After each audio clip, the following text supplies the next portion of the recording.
This is the story of a bad seed, the kid we used to hide when we had visitors, the spoiled brat who grew up to become the most creative and innovative member of the family, whom we got used to and learned to listen to, or at least acknowledge his progress.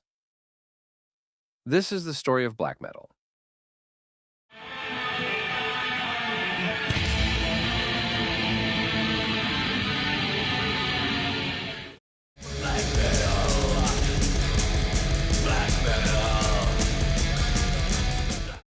It's a strange thing that's happening with black metal. Although it's clear where the name comes from, it remains unclear both which was the first band and which was the first album on which this specific genre was played. In thrash metal, for example, there is a widely accepted candidate for both matters. In death metal, we might not have everyone's approval, but at least we've narrowed it down quite a bit. For grindcore, there's no doubt. But in black? First of all, there's a term that's been used a lot in recent years, the so-called first wave of black metal. By this, we are referring to a series of bands that are considered to have, in one way or another, played a primitive form of the style and influenced what was to come in the future. If you want my purely personal opinion, I don't particularly agree with this term. Initially, it's a term that came later than the era it describes. Also, first wave of black metal means that a form of black metal already existed. That was true, but not in the way we think. You see, back then, the term black metal was used by journalists to refer to all bands that had a strong satanic tone in their image, lyrics, album covers, etc., regardless of what they played. So, Running Wild were black metal, the Finnish Oz were black metal, as were the German Stormwitch. They were all playing pure heavy metal back then. As an example of the term, Wikipedia mentions the phrase written in December '87 in the Fanzine Slayer. The latest fad of black/satanic bands seems to be over. How is it possible that something that hadn't even started could have ended? They are obviously referring to what I wrote earlier. Regardless of all that, and since the term first wave exists today, let's take a closer look at it. You'll get tired of hearing it, but again, everything starts with one band. And this is, of course, Venom from Newcastle, who, as you'll probably know, released their first album in December 1981. They actually provided it many of the genre's characteristics, besides the name.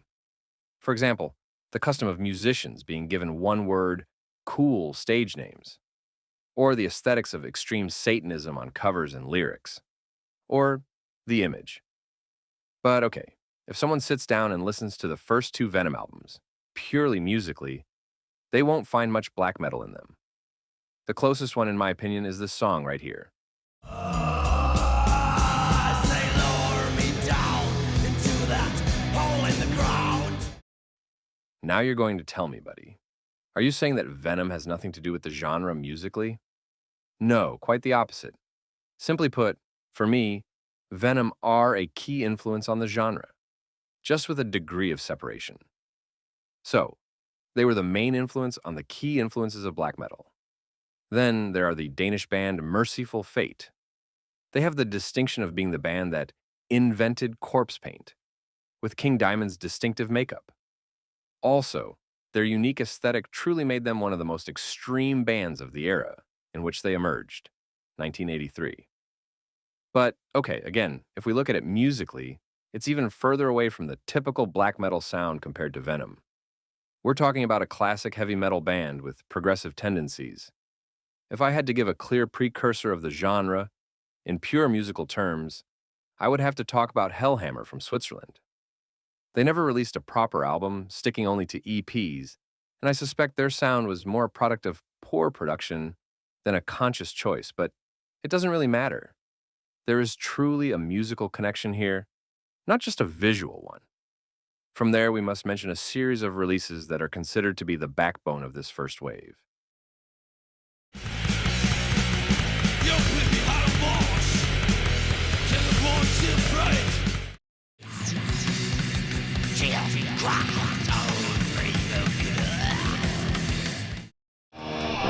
This life,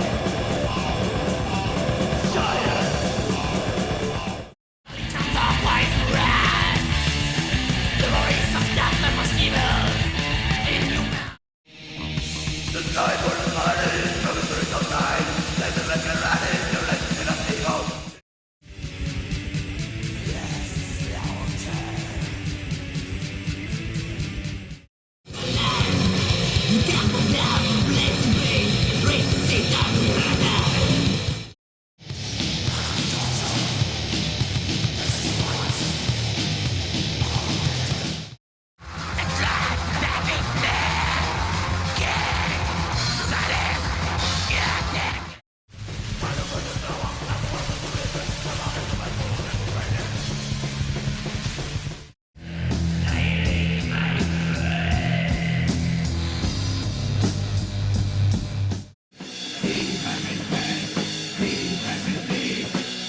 Regarding these releases, in my opinion, we see a clear distinction. Everything that came out up to 1987, roughly up to Necrodeath, is simply thrash with mediocre to poor production and/or playing. I'm not saying this dismissively. That was the era, and that's how we love these releases. However, those bands that had the opportunity to record with a larger budget and more experience in what they were doing became either regular thrash, e.g., Sodom, Destruction, or death metal, Sarcophago, or something even more groundbreaking, e.g., Celtic Frost. After 87, practically from Mayhem onwards, we really hear things that are very close to the authentic black metal sound. Why? What had happened? Simply put, in May 1987, we had the release of what I consider the first black metal album ever, Bathory's Under the Sign of the Black Mark. Their first album probably belonged to the category I mentioned earlier, poorly produced thrash. But by the second one, they had already started to show elements of the sound we would call black metal. And by the third, this sound was complete.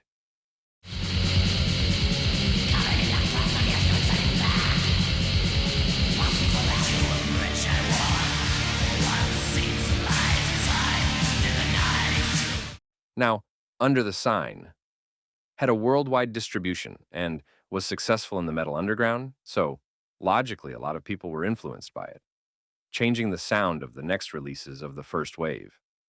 Also, when Bathory wrote the album's successor, having more money and a good name in the scene, they consciously chose to continue playing black metal, incorporating elements from Viking mythology, and on their fifth album, they invented a second metal subgenre, the so-called Viking metal. I would even say that the fact that Bathory are Swedish played a role in the excellent presence the genre would have throughout Scandinavia. However, there is also another band considered a pioneer in the whole scene that needs to be mentioned to complete the narrative and move on to the next chapter, and this is Master's Hammer. Hailing from Prague, then Czechoslovakia, they recorded their first album in December 1990 and released it in their homeland in February 1991. Fenriz himself has called it the first Norwegian black metal album, even though it's not from Norway.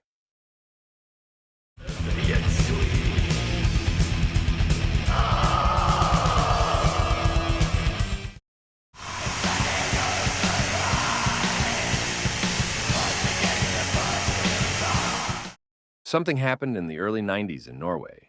It was helped by the sudden decline of thrash, which left a large void in the extreme metal scene.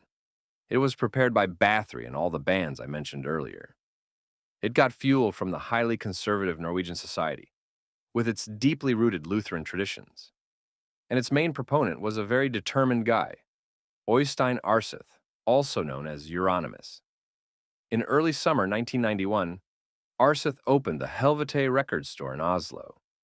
The shop quickly became the gathering place for the entire heavy metal scene in Norway, with him as the leading figure. Musicians by bands from all over the country would gather at the shop, and sometimes even live there. And what kind of music did those bands play? A new sound. a sound created by Arseth's guitar playing, as well as that of Snorre Blackthorn Ruch from the band Thorns. They played with open tremolo picking and chords that used all guitar strings. Riffs were sometimes played very quickly, other times more slowly, and often used repetition and dissonance. The purpose was to create a sense of threat, fear, and claustrophobia for the listener, as well as to simulate the frozen atmosphere of the weather in Norway. Of course, the mold of the primordial black metal style cannot be described solely by the guitar sound. Many things were clearly different from the rest of heavy metal. The drums were particularly fast, consistently using double bass and blast beats, often reaching up to 300 revolutions per minute. The vocals were either low growls or high-pitched crazy screams, although they didn't resemble the classic death metal growl in any way. The songs did not follow the typical verse-chorus-solo pattern of the rest of heavy metal, but had their own structure. In reality, solos and all other signs of complexity and technical prowess were very rare. In those days, there was a deliberately lo-fi and DIY aesthetic in the production to emphasize the scene's back-to-basics philosophy. The covers were almost all black and white and often deliberately simple. The band's logos were complex and difficult to read. The lyrics were naturally anti-Christian or more generally anti-religious and referred to themes such as misanthropy, death, destruction, war, etc. Initially, this musical approach divided metal fans. For those who liked extreme thrash and death metal, or for the younger kids who were just entering the scene, the rebellious nature of the music and the raw energy it exuded quickly made them die-hard fans of this sound. On the other hand, many of the more traditional rock and metal aficionados found the sound a bit too heavy for their tastes. It was unmusical, noisy, simplistic, and naive. And of course, all the extracurricular activities of the scene were particularly repulsive to them. Emperor's Isan has repeatedly said that in the beginning we were considered the scum of the metal industry. Did all this negativity discourage the Norwegians? Of course not. The number of black metal bands that came from Norway and had an official release between 1992 and 1994 is simply astounding. Mayhem, Dark Throne, Burzum, Immortal, Emperor, Satyricon, Enslaved, Gorgoroth, Forgotten Woods, Ancient, Hades. To these, we must add various others that were created during this period, but would release their first work in the following years. I'm talking about Ulver, Kvist, In the Woods, Limbonic Art, Gehenna, Aura Noir, Dodheimsgard, Flurity, Arcturus, Dimmu Borgir, Borknagar, Mysticum, Old Man's Child, and Obtained Enslavement. Some of these bands will play a crucial role in the next chapters of black metal history.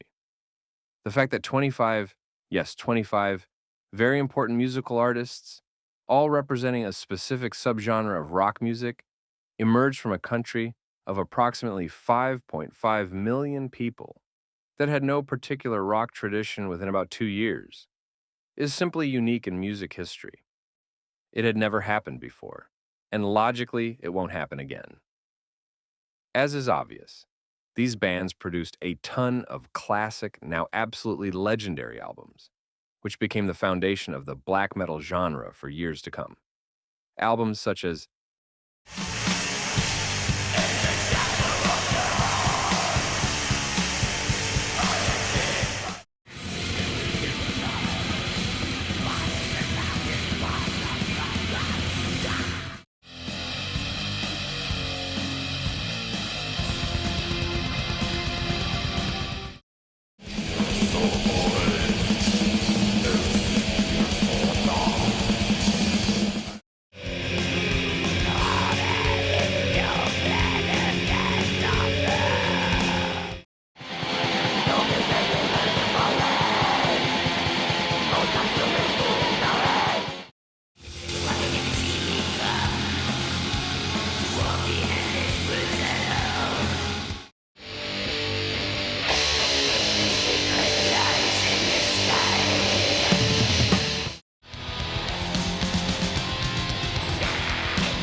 Were the Norwegians alone?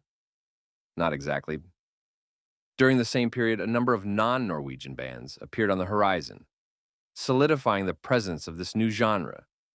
These bands came primarily from two different scenes. The Swedish-Finnish one with names like Impaled Nazarene, Beharit, Dissection, Marduk, and Abruptum, and the Greek one with Rotting Christ, Necromantia, Verathron, and Thou Art Lord. Some absolutely legendary albums came from these scenes too.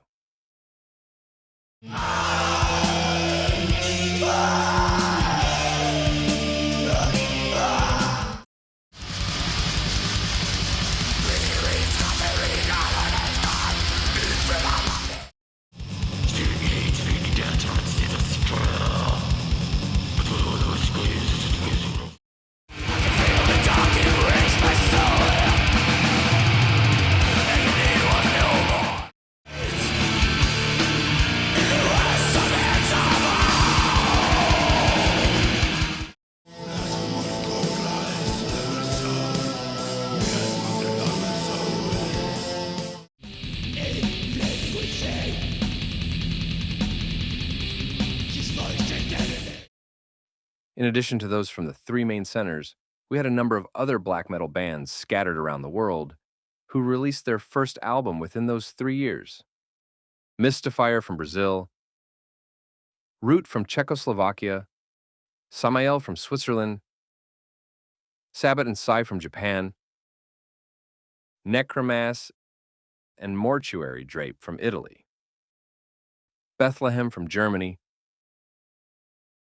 Christ Agony from Poland, Cradle of Filth from England, Ancient Rites from Belgium, Sibalba from Mexico, and Absu from the United States.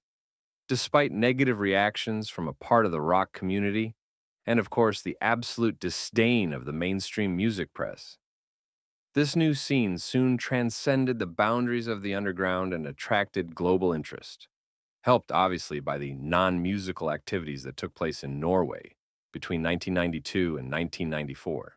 I won't talk about those things because this is a video purely about music. For those of you who don't know what happened, there are various documentaries and books available about the events. There is even a movie about them. Of course, in the end, it doesn't matter how it happened. The point is that as we entered 1995, black metal was one of the most dynamic new scenes in all of rock and metal. And then, while it had been built literally with axe and fire, some particularly creative bands began to deconstruct it. And these very creative bands didn't come from a country that was envious of or hated Norway. Nope, they were Norwegians too.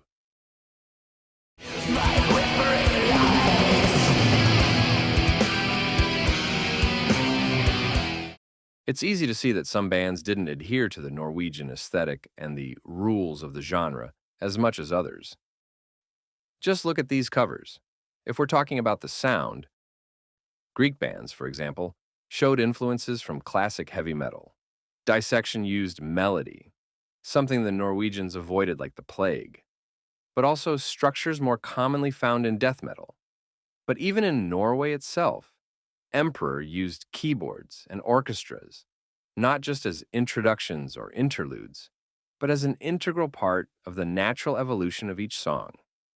All of this, of course, was considered minor interventions at the time, as the majority of artists followed the general principles mentioned in the previous chapter.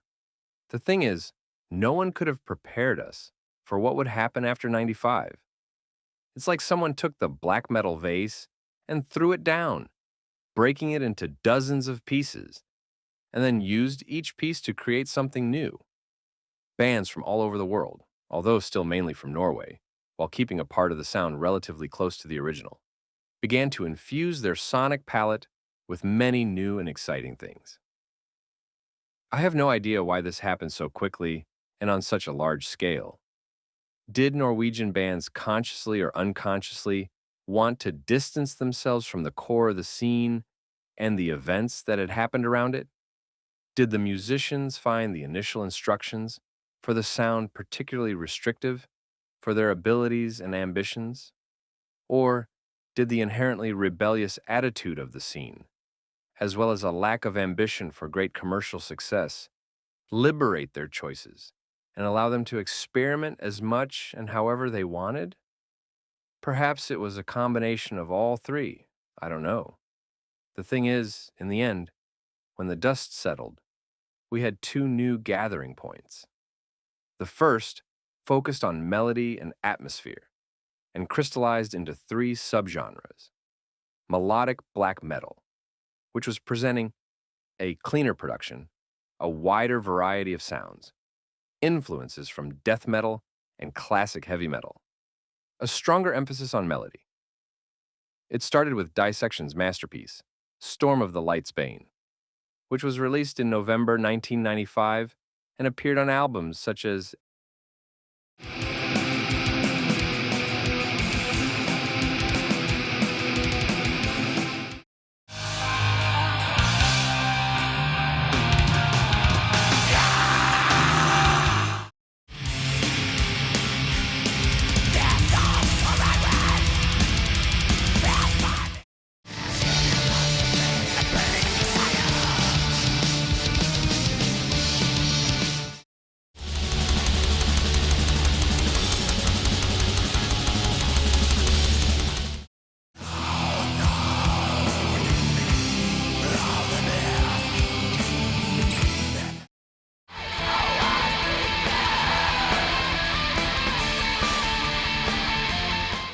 it's definitely the heaviest of the new styles.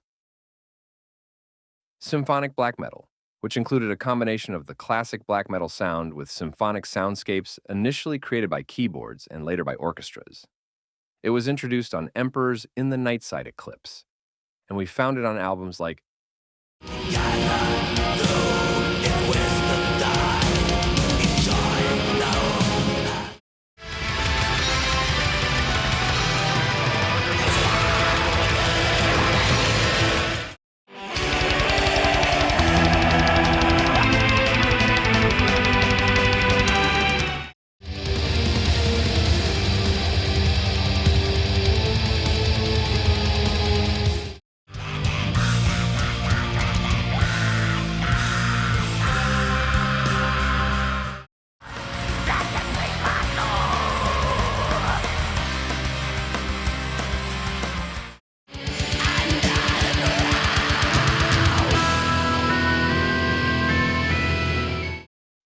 As you can tell from the band names, this would become the most commercially successful subgenre of black metal. An atmospheric black metal which focuses on atmosphere, constantly evolving, recurring patterns, slow or medium speed riffs, calm, ambient passages. It first appeared on Ulver's debut, Bergtat, as well as Heart of the Ages by In the Woods.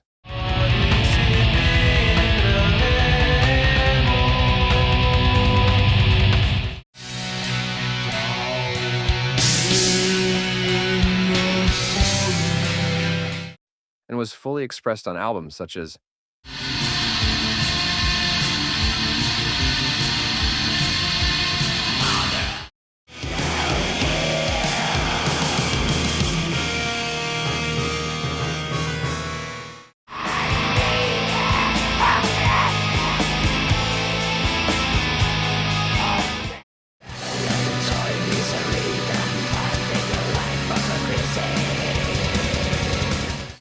At first, it seemed that not many bands were following it, likely due to the highly experimental nature of the music. But over the years, it clearly became the most developed and inventive subgenre of black metal, resulting in it now being an umbrella term under which you can place bands as diverse as the American Panopticon, the Hungarian Thigh Catafalque, or the British A Forest of Stars. The second point of convergence focused on the avant-garde side of the new black metal sound. In fact, here the term black was often lost from the categorization, as many bands were placed directly under the avant-garde metal label. The artists retained some of the components of black metal, but they used a large degree of experimentation that took us back to progressive rock, jazz fusion, or Jazz rock. We're talking about complex musical meters, non-standard song structures, mixing of different styles, atonal vocals, abstract lyrics. It was inaugurated by two exceptionally original albums that came from, you guessed it, Norway. These were Vedbuenzende's Written in Waters and Arcturus's second album, La Mascarade Infernale.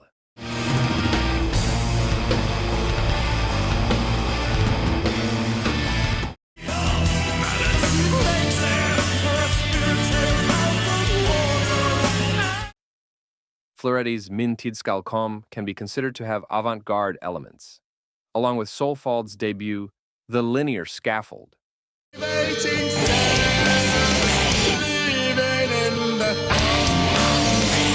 This style also took a while to catch on, but even today, after 30 years, many avant-garde bands either come from a black metal background or use black metal dynamics within their songs. Finally, there's an album that brought together the two different points of concentration of the new sound into one. This is Burzum's Philosophème, which combined the atmosphere of ambient music, including a 25-minute purely ambient track,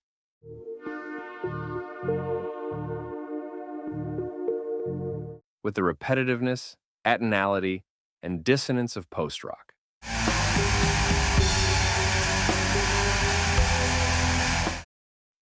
It has inspired a huge number of bands and artists from very different musical backgrounds and should be recognized for its original nature, without ever forgetting the fact that its creator remains a hugely controversial figure, who has occasionally expressed simply unacceptable views.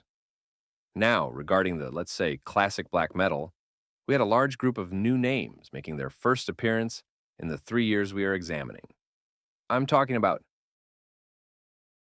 Eternus and Ildjarn from Norway, Behemoth from Poland, Mutilation and Vlad Tepes from France, Opera Novae from Italy, Abigor from Austria, Niflheim, Lord Belial, Arcanum, and Dark Funeral from Sweden, Inquisition from Colombia, and then the USA, Disaster and Falkenbach from Germany. The future would hold very different fates for the bands I just mentioned, but the appearance of so many new names in itself testified to the excellent health and vitality of the scene at a time when we couldn't say the same for other more classic metal genres.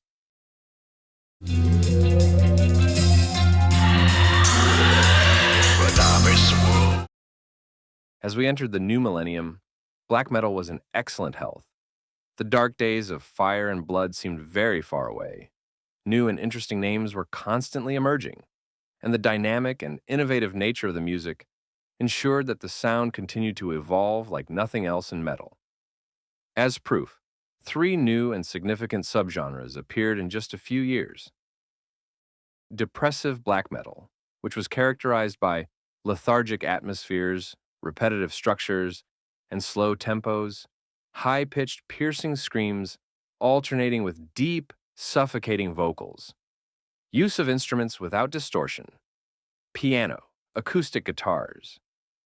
It was introduced by the German band Bethlehem on their 1996 release Dictius T. Necrem.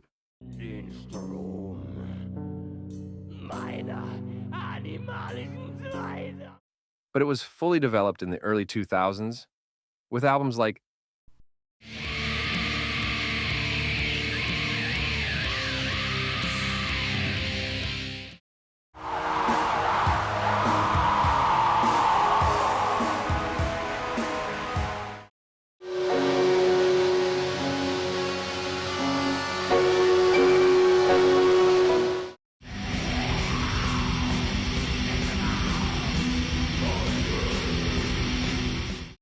These bands often incorporated elements from similar genres like doom metal or dark ambient. But in terms of logos or album covers, they remained very close to the typical black metal aesthetic. Then, Blackened Crust, which combines some black metal elements such as blast beats, tremolo picking, or vocals, with a crust punk sound and aesthetic in terms of lyrics, atmosphere, or energy levels. It was defined toward the end of the period we are examining by two bands, Iskra from Canada, with their self-titled album from 2004, and Martyrdöd from Sweden, with their first two albums, the self-titled one from 2004 and In Extremis from 2005.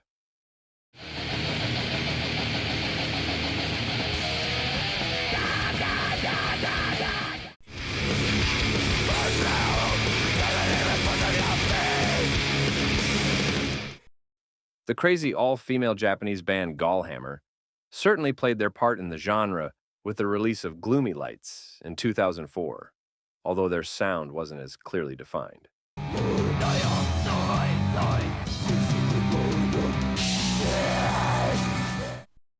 It took a while to catch on as a genre, but it was certainly reinforced by the fact that Darkthrone themselves tried it on the albums they made in the mid-2000s.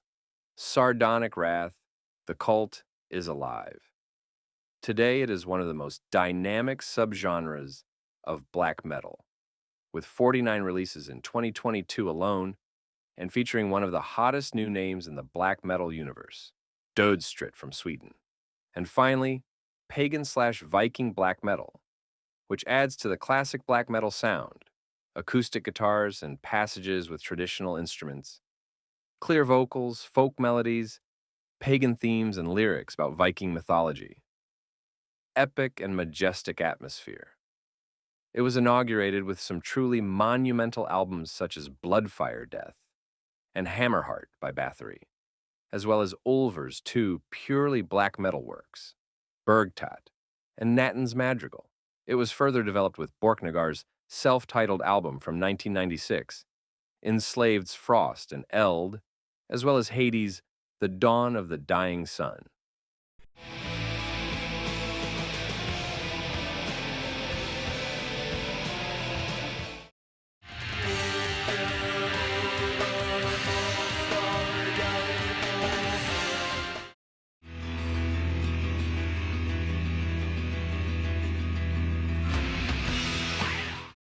As we entered 1998, it had gained enough momentum to give us some very strong albums in the following years, such as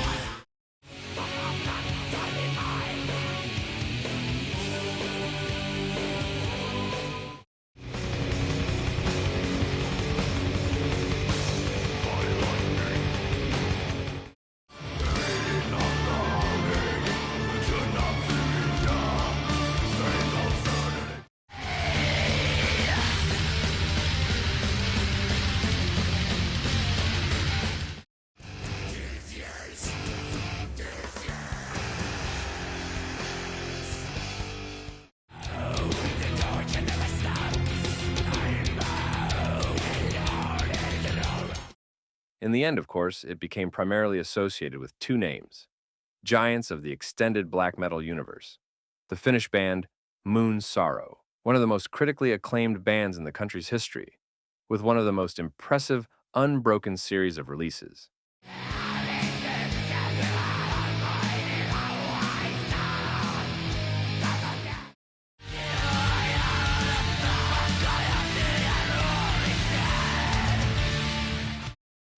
And of course, the legendary Irish band Primordial, whose exceptional quality has made them appreciated and loved by fans across the metal spectrum without ever compromising their sound and vision.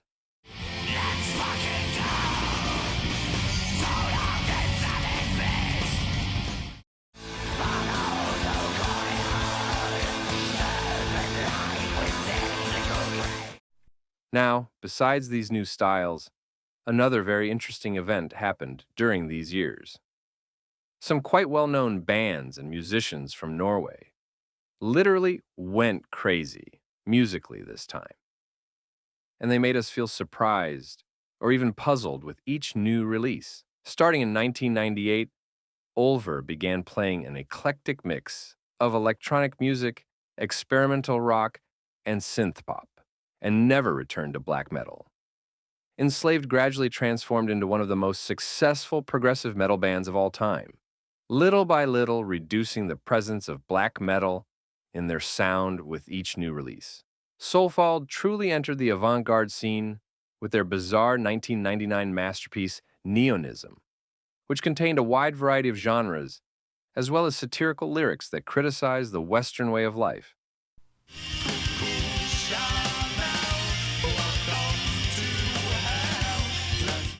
White men came across to me to wipe my ass with tabloid paper. Dodheimsgard redefined the terms progressive and unconventional with their 1999 magnum opus, 666 International. The genre's original pioneers, Thorns, a band featuring one of the inventors of the original black metal sound, finally released their debut in 2001, giving us the black metal of the future, which contains strong doses of industrial, dark ambient, and avant-garde electronic music, along with a nihilistic, apocalyptic, agonizing, and dystopian view of the modern world. Now, if someone wants crazy black metal that doesn't come from Norway, the period has that too. We had the mad experimental inventors of tree hugger black metal, the Medes of Asphodel, the industrial avant-garde extremists, Axis of Perdition, the pioneers of cyber black metal Abirim, the giants of lo-fi, dark, wintry atmospheric black metal Paysage d'Hiver, and the masters of progressive dissonance Deathspell Omega. Did all of this mean that we didn't have new bands with the classic sound appearing at that time? Of course not. I'm giving you some names. Vatain, Funeral Mist, and Onskapt from Sweden, Taka Tjuder, 1349, and Carpathian Forest from Norway, Horna and Bayhexen from Finland, Destroyer 666 from Australia, Negative Plane from the USA, and Anal Nathrak from the UK. What we also had, to everyone's surprise, was global success at a level that no one could have predicted from two bands that were initially categorized under the subgenre of symphonic black metal. Dimmu Borgir were formed in Oslo in 1993 and had their big break with their 1997 album, Enthroned Darkness Triumphant, which sold 300,000 copies worldwide. Two of their albums entered the Billboard Top 50 in America, and two more of their albums, Puritanical Euphoric Misanthropia and Death Cult Armageddon, each sold over 400,000 copies.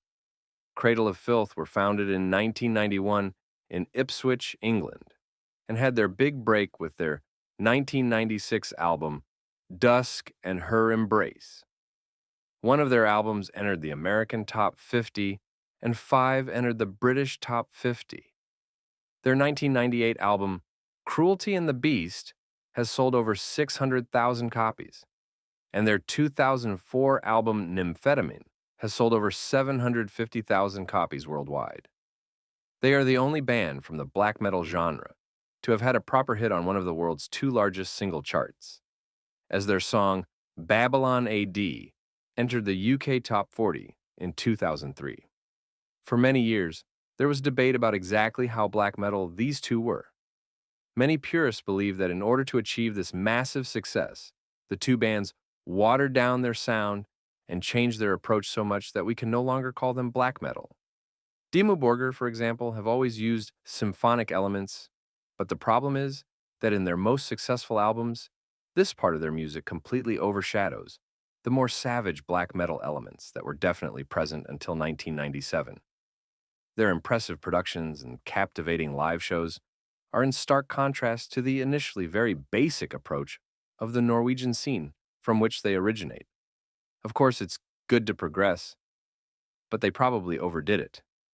Regarding Cradle of Filth, they never hid their love for gothic rock and classic metal, being English. But even so, these elements very quickly began to overshadow the heavier part of their sound.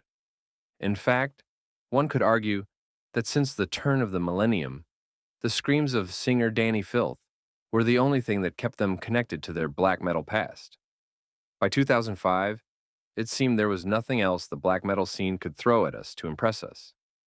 We thought we had seen and heard everything. Well, we hadn't. An innocent two-song EP titled Le Secret, released on May 1st, 2005, by the then unknown French band Alceste, would once again change the landscape by doing the unthinkable, combining two seemingly completely unrelated genres, obviously black metal, and the pride and glory of alternative music, shoegaze, a genre that found its peak expression in bands like My Bloody Valentine, Slowdive, Ride, and Lush.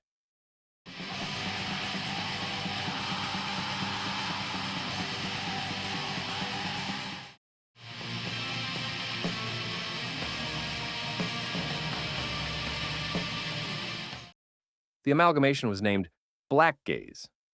According to the mainstream English newspaper The Guardian, it became the buzz term for a new school of bands, taking black metal out of the shadows and melding its blast beats, dungeon wailing, and razor wire guitars with the more reflective melodies of post-rock, shoegaze, and post-hardcore.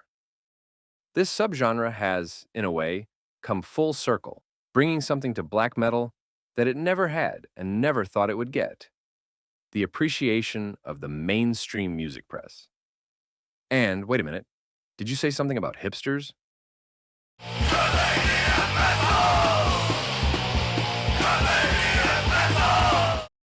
In the approximately 20 years that remain in our story, quite a few things happen, sometimes interesting, sometimes surprising, and sometimes completely unexpected. I picked out 4. First, the cycle has closed in Norway as well. After almost 30 years on stages and platforms around the world, and with their status of the great sages fully recognized, it was time for the Norwegian Blacksters to be recognized in their homeland as well. In 2023, the National Library of Norway organized an exhibition on the history of the early black metal scene, featuring various exhibits: books, letters, album covers, vinyl records, photographs, etc., related to individuals who belong to it.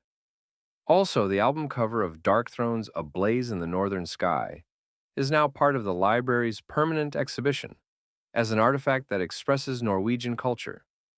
Finally, the country's foreign ministry is training its diplomats on black metal issues and advising them to mention them to their colleagues from other countries, along with things like oil and salmon. I don't know how Euronymous feels about all this from up there. Second, the genre entered the big leagues. Imagine the world's surprise in 2013 when, at the end of the year, they saw a Black Gaze album featured on the Best Albums of the Year lists in various major magazines and websites. I'm talking about Sunbather by the American band Deaf Heaven, which, according to the review aggregator site Metacritic, is still the best reviewed album of 2013, not just in metal, in all of music.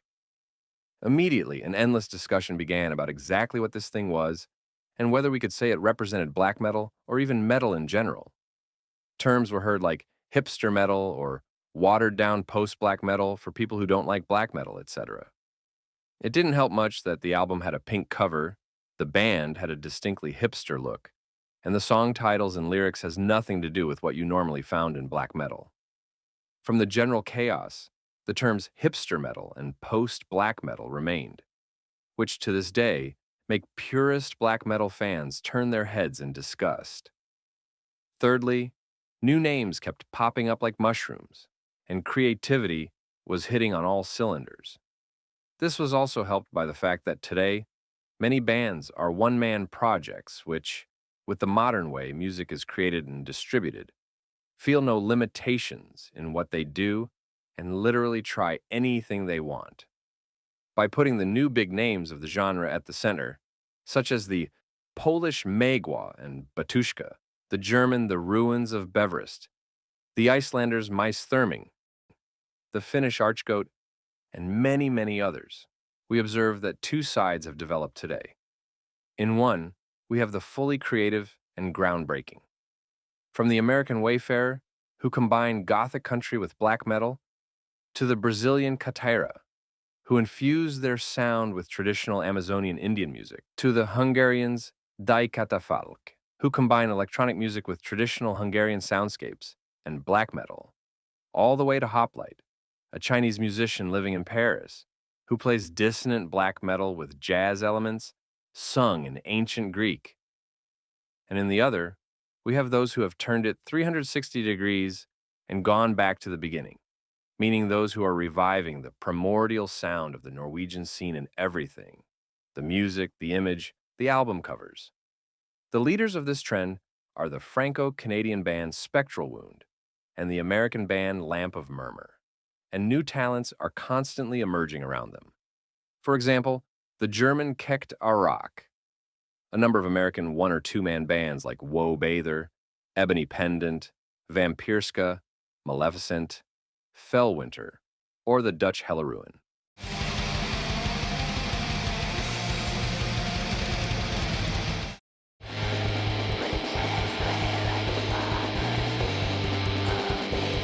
Fourth, the blackened scene. The only new, distinct subgenre we've had in the last 20 years was black and roll, essentially applying black vocals to the structures of classic heavy metal slash hard rock, and sometimes noisy punk. The genre was started by the Norwegians Cold at the turn of the century, and a few years later, it was adopted by many well-known bands like Dark Throne, Satyricon, and Abath of Immortal.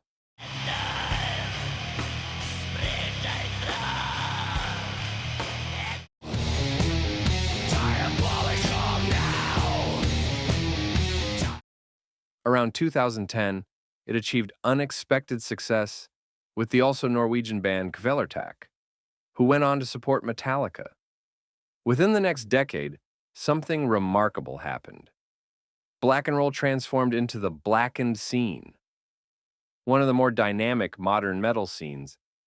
I mean, I've heard blackened thrash metal, blackened speed metal, blackened heavy metal, blackened hard rock, blackened sludge, and even blackened screamo. What they are all practically doing is applying black metal vocals, lyrics, and aesthetic to any kind of heavy rock you can imagine. At the top of the genre, we find the Crazy Americans Midnight and the Scottish Hellripper. And from there we have the Belgians Butcher, the Slovaks Malocarpatin, the Norwegians Inculter and Necromantheon, the Brazilians Grave Desecrator, the also American Bewitcher, the Italians Whiskey Ritual, and many, many others.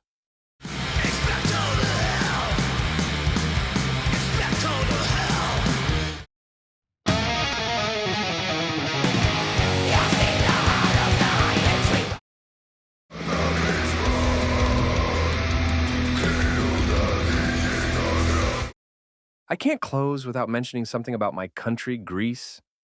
I think the legacy of the legendary early Greek black metal scene has been properly honored over the last 30 years. I start with the mighty Nightfall, who touched the genre with their masterpiece Athenian Echoes, Agatus, and Divisor, whom I just left out of my initial mention in Chapter 2, as they released their first albums in 1996, Zemiel, who, although existed since '89, released their first work in 2006, Spectral Lore, whose album 3 and their collaborative work with Mare Cognitum, Wanderer's Astrology of the Nine, are considered landmarks of atmospheric black metal, or the Thessaloniki-based Hail Spirit Noir, who took the risk of combining black metal with primitive psychedelia at a time when no one was doing anything like that. I also need to mention the excellent contribution of the Greek countryside with Macabre Omen from Rhodes, Katavasia from Ioannina, and Enion from Volos. Finally, a brief mention of the countless names that have graced the stage over these 30 years. Thy Darkened Shade, Kawir, Nocturnity, Raven Cult, Acrimonious, Yoth Iria, with 2 of the original Rotting Christ members, and finally, Aharontas, with their vast and incredibly high-quality discography. It seems that Greeks have black metal in their blood after all.